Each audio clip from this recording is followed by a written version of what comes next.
Don't visualize success. Do this instead. Why you shouldn't spend so much time visualizing success and what you should do instead. I know. You probably heard a ton of advice about visualization. Maybe you've even tried it yourself. Imagining that dream house, that promotion, that perfect relationship. It's inspiring, right? It feels good. But what if I told you that might not be the best strategy? Why does visualizing success seem so appealing? Well, it's motivating. You close your eyes and there it is, the life you've always wanted. You're standing on stage accepting an award, crossing the finish line of a marathon, or maybe lounging on a beach, totally stress-free. It's like a mental vacation, right? But here's the catch. Too much of that feel-good visualization can actually trick your brain. It creates a sense of satisfaction that mimics the reward of achieving your goal without you actually doing the hard work to get there. Crazy, huh? It's like eating dessert before dinner. Sure, it's sweet, but it's not nourishing. Research backs this up. Studies have shown that people who spend a lot of time imagining their future successes can become less motivated to put in the necessary effort. Why? Because their brain feels like they've already arrived.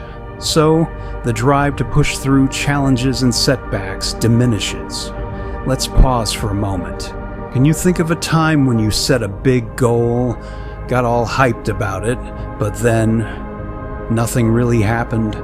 Maybe you lost steam halfway through. Could it be that you were too focused on the end result and not enough on the process? Chapter 2. Shift your focus to the process. Alright, so if visualizing success isn't the answer, what is? Here it is, plain and simple. Focus on the process, not the outcome. Let me give you an example. Imagine you want to run a marathon. Instead of picturing yourself crossing the finish line, start visualizing your training sessions. See yourself lacing up your running shoes every morning, feeling the early morning breeze and hitting the pavement. Visualize the small, consistent actions that will get you to your goal. Why does this work? Because it shifts your mindset from wishful thinking to actionable steps. It keeps you grounded in reality. Success isn't about that one big moment at the end. It's about the tiny, seemingly insignificant moments along the way.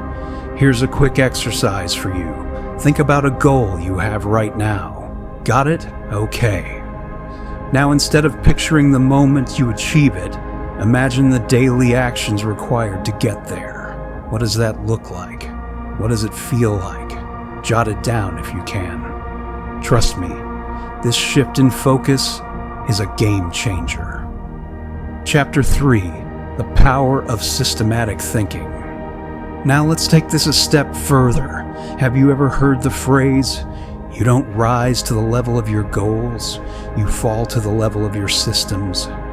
That's pure gold. Goals are important, but they're just the destination. Systems are the vehicle that gets you there. Let's break it down. A goal might be, I want to write a book, but the system is, I will write 500 words every day. See the difference? The goal is the result, but the system is the process. When you focus on building systems, you're creating a framework for consistent progress. And here's the beauty of it. Even if you don't hit your goal exactly as planned, the system ensures you're still making progress. That's a win in my book. Let's make this personal. What systems could you put in place to support your biggest goal right now? If your goal is to get healthier, maybe your system involves prepping your meals every Sunday, scheduling workouts 3 times a week, and keeping a water bottle with you at all times. Think about it. Chapter 4. Embrace the struggle. Alright, I need to get real with you for a moment. The process isn't always glamorous. In fact, most of the time it's downright hard. You'll face obstacles, you'll get tired, you might even want to quit. But here's the thing. Those moments of struggle are where the magic happens. Why? Because that's where you grow.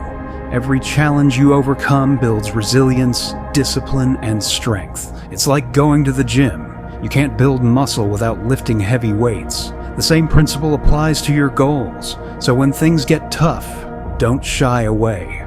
Lean in. Remind yourself that every bit of effort, every setback, is shaping you into the person you need to become to achieve your goal.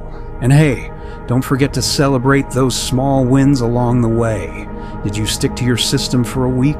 Celebrate that. Did you tackle a difficult task you'd been avoiding? That's a victory. Success is built on these little milestones, not just the big finish line. Chapter 5. Build habits, not just dreams. Let's talk about habits. If systems are the vehicle to success, habits are the fuel. They're the automatic actions that keep you moving forward, even when motivation is low. James Clear, in his book Atomic Habits, talks about the power of making small, 1% improvements every day. Over time, those tiny changes compound into massive results. So, instead of aiming for dramatic transformation overnight, focus on building sustainable habits that align with your goals. Here's a pro tip: start small. Want to read more? Commit to just 1 page a day. Want to exercise? Begin with a 5-minute workout. The idea is to make the habit so easy that you can't fail. Once it's ingrained, you can build on it. What's one small habit you could start today that would bring you closer to your goal? Think about it, and more importantly, commit to it. Chapter 6. Visualization 2.0. Mental rehearsal. Now don't get me wrong, I'm not saying visualization is all bad. It's just about how you use it. Instead of visualizing success as a distant, static image, use mental rehearsal to imagine yourself actively engaging in the process. Let's go back to that marathon example. Picture yourself running in different weather conditions: sun, rain, wind. Imagine yourself pushing through fatigue, staying hydrated, and maintaining your pace. See yourself overcoming the obstacles, not just crossing the finish line. That kind of visualization prepares your mind for the real challenges ahead. Try it for your own goals. Spend a few minutes each day imagining yourself tackling the hard parts of your journey. Feel the effort, the persistence, and the satisfaction of overcoming those hurdles. This primes your brain to stay committed, no matter what comes your way. Chapter 7. Stay accountable. Here's another key ingredient: accountability. It's so much easier to stay on track when someone's in your corner, cheering you on and keeping you honest. Accountability can take many forms. Maybe it's a friend who checks in with you weekly. Maybe it's a coach, a mentor, or even a social media community where you share your progress. The point is, don't go it alone. Surround yourself with people who want to see you win. Take a moment to think about this. Who could you invite into your journey to help hold you accountable?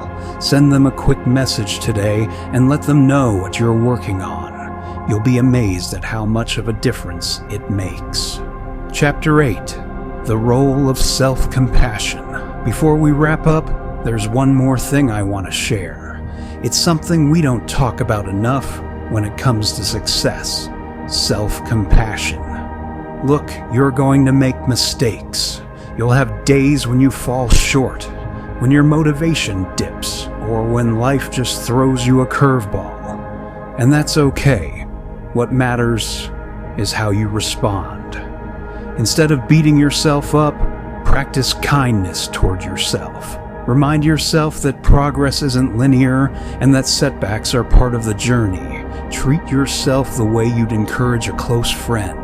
This isn't about letting yourself off the hook. It's about staying in the game.